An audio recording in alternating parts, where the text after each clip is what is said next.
Ever feel like your to-do list is managing you instead of the other way around? Stick around as we turn the tables with Google Tasks.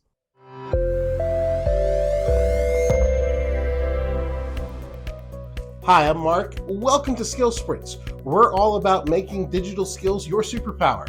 Today, we're tackling Google Tasks, the ultimate tool to streamline your to-dos and reclaim your productivity. Let's dive in. In order to use Google Tasks, you have to be signed into your Google account. Then you can visit tasks.google.com. This is the very simple Google Tasks interface. You'll notice that there are multiple task lists.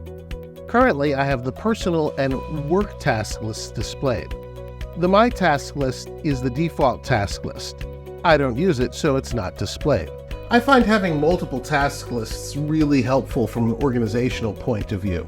This way, depending on where I'm located, I could pull up the task list that's relevant.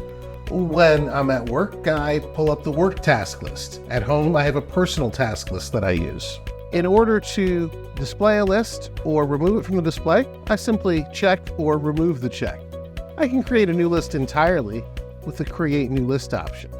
We could name the list Kids, for example, and then put the relevant items on that list. If I decide I don't need a list anymore, from the list options, I can delete a list. Let's add a new task to our list. I can do that one of two ways. Let's click the Create button. That opens a Create Task dialog box. All I've got to do is fill out the fields. I can add description or details in the description box. I can choose which list I put it on from the drop-down at the bottom of the dialog box. This is a personal task.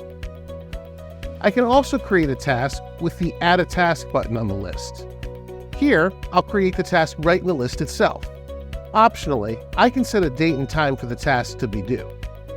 I'll make this task due Friday the 9th at 10 a.m. Note that the date and time the task is due is displayed.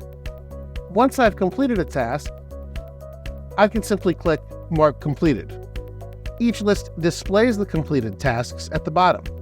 I do find it helpful to reference tasks that I've completed, but after a while the list gets too long and I need to delete them. If I want to delete a completed task, I can simply click the trash can.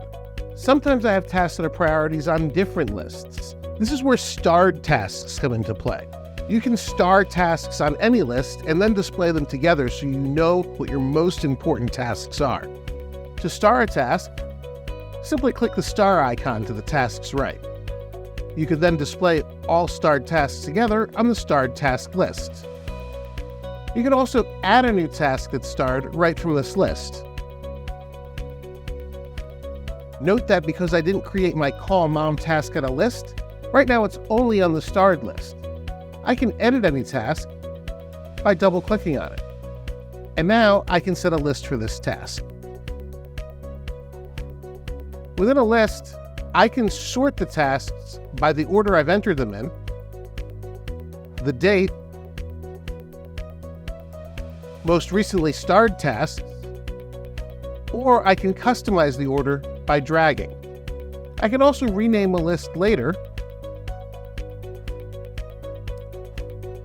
and if I'm done with a list, I can delete it entirely.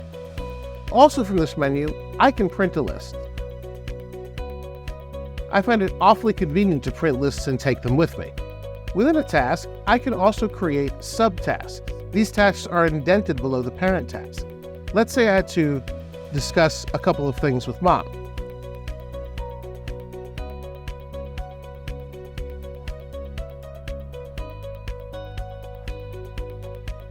These subtasks are treated just like any other task.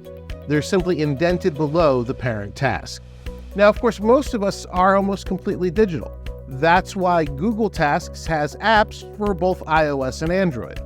And that's a wrap on mastering Google Tasks. With these tips, you're well on your way to becoming a productivity ninja. Don't forget to like, share, and subscribe for more digital skill boosts. I'll catch you in the next video.